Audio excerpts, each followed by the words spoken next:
The Iceberg Hermit, Chapter 8.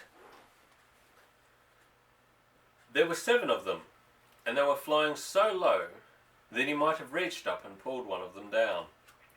He was standing just outside the snow entrance to the cabin when he heard a soft, irregular clapping.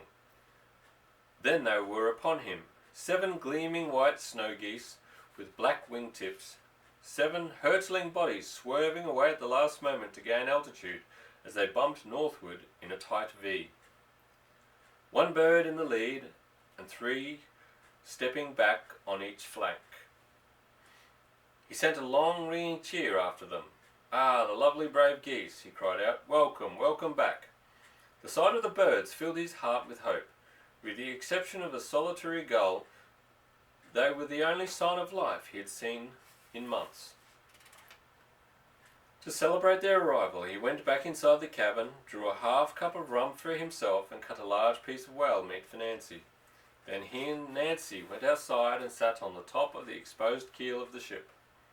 Alan sipped the rum. He felt like dancing. It was so good to see other forms of life again. And in the days that followed, wild ducks and Canada geese flew over on their way to the northern nesting grounds. Night after night, the fulmars and arctic terns and kittiwakes made the skies hum with the beat of their wings. Soon the ice beneath the amphorbes was constantly growling and crackling. One day, afraid that the ice might suddenly loosen and the amphorbes go down, Alan shifted his living quarters to the top of the iceberg. Not many days later, he saw a ribbon of clear water to the south and realized that the winter ice was breaking up. It was too late now to try and reach land. For the next 6 months, his only hope of getting off the iceberg would be if he was spotted by a whaling ship. One night soon after, as Alan was sleeping in his cave room on the iceberg peak, he felt the whole ice mountain give a violent tilt. The sudden movement jolted him awake, and he sat up and lit the lamp. Nancy had also awakened, and he looked over to her and asked, "Well, lass, if the whole berg turns bottom up, what are we going to do?" Nancy had no interest in the matter.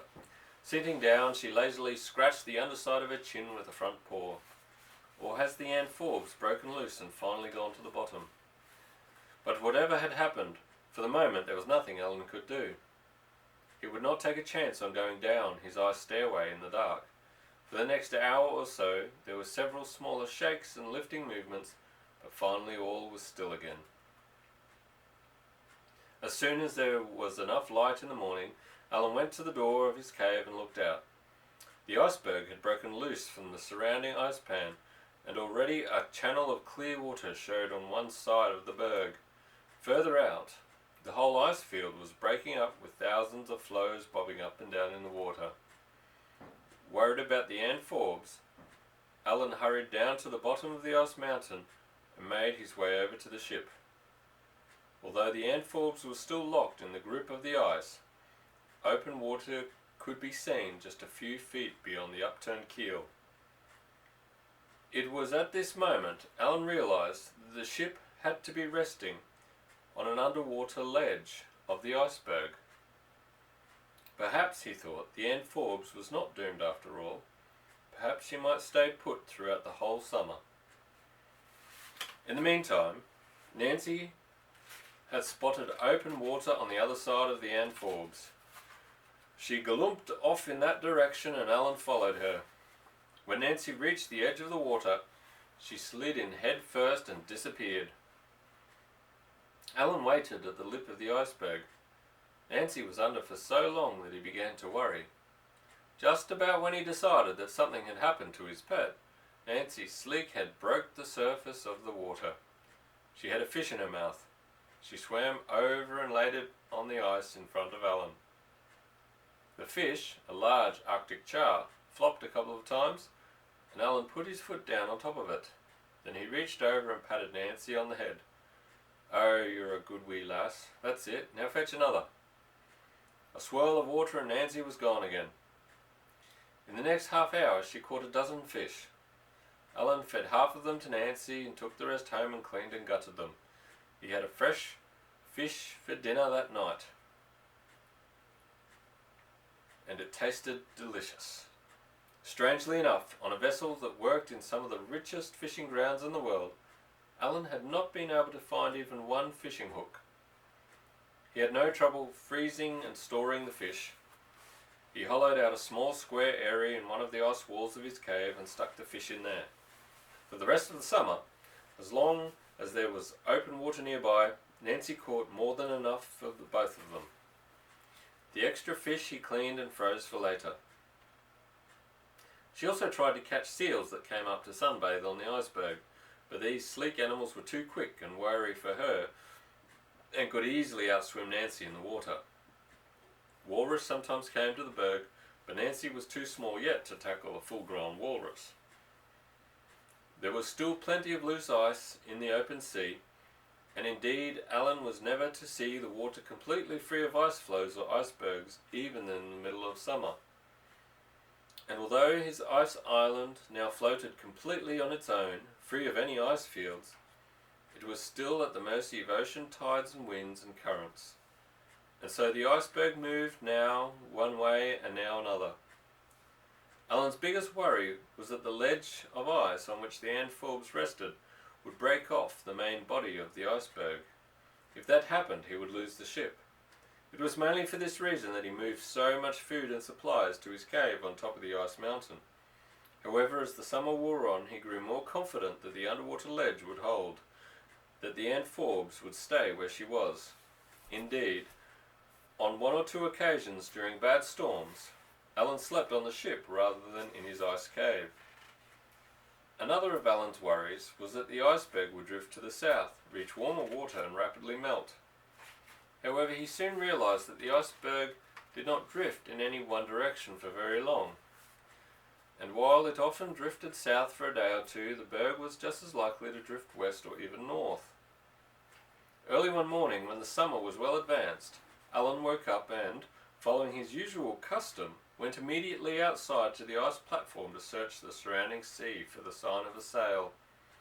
The first thing he noticed was a long, low ridge on the western horizon. Was it land or another iceberg? For a moment he cursed the captain for having brought his spyglass up on deck just before the Forbes hit. And anyway, what kind of captain sailed with only one telescope? All day Alan anxiously watched the black line to the west. By nightfall it had definitely grown larger and had taken on the appearance of a body of land. Alan even fancied he could see a shingled beach. He was so excited that he hardly slept at all that night. Long before sunrise he was out on the observation platform waiting. As the night blue paled into grey, the outline of land gradually became firm. When it was fully light, he saw that the iceberg had drifted to within less than a mile of a large body of land. Looking at the high, dark stone cliffs across from the berg, watching water break on a low shingled beach at the foot of the cliff, Alan began to curse his stupidity in not having made a small boat or raft of some kind. By noon he was positive that the berg's drift was no longer toward land. He knew, or guessed, that the iceberg was 100 feet deep below the waterline and was probably now hung up on the shallow bottom that shelved out from the land. But without a boat of some kind, that mile might as well be 100.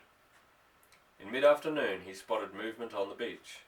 A dark, bulky figure that he took to be an Eskimo woman was gathering something from the rocks. As soon as she looked over, Alan stood up on the platform outside his cave and cupped his hands around his mouth. Then he cut loose with the loudest roar that he could manage. "Hello! Hello!" The woman looked up and over at the iceberg.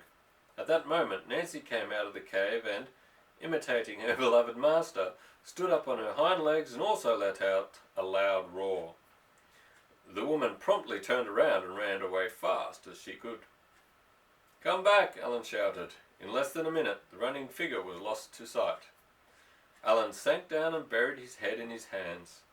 Nancy had obviously terrified the woman out of her wits. He might hope that she had gone for help, but it was obvious that she had been badly frightened. Alan did not know it, of course, but it was probable that the woman mistook him for a polar bear, as he often wore his bear rug around his shoulders as a cape. She had probably set off for her village to tell the male hunters that she had seen 2 polar bears. Polar bears were a great source of meat for Eskimos, and they hunted them at every opportunity. Alan kept a close watch on the beach for the rest of the afternoon, but no one else showed up. Toward nightfall, the wind shifted, and the berg began to drift out to sea again. The next morning, the empty seas stretched away on every side of the ice island. Alan took a long look around, then went down to the Ann Forbes and retired to his sleeping closet. He did not want to go outside, even to take a look around. Why bother? There was nothing out there anyway. He stayed several days in his closet, and might have stayed even longer had it not been for Nancy. During the 3rd day she began to whimper for him, and he finally had to get up and reassure her that nothing was wrong. Even though something was, for he was very afraid now that he would never get off the iceberg alive. It's the end of chapter 8. Good night, sleep tight.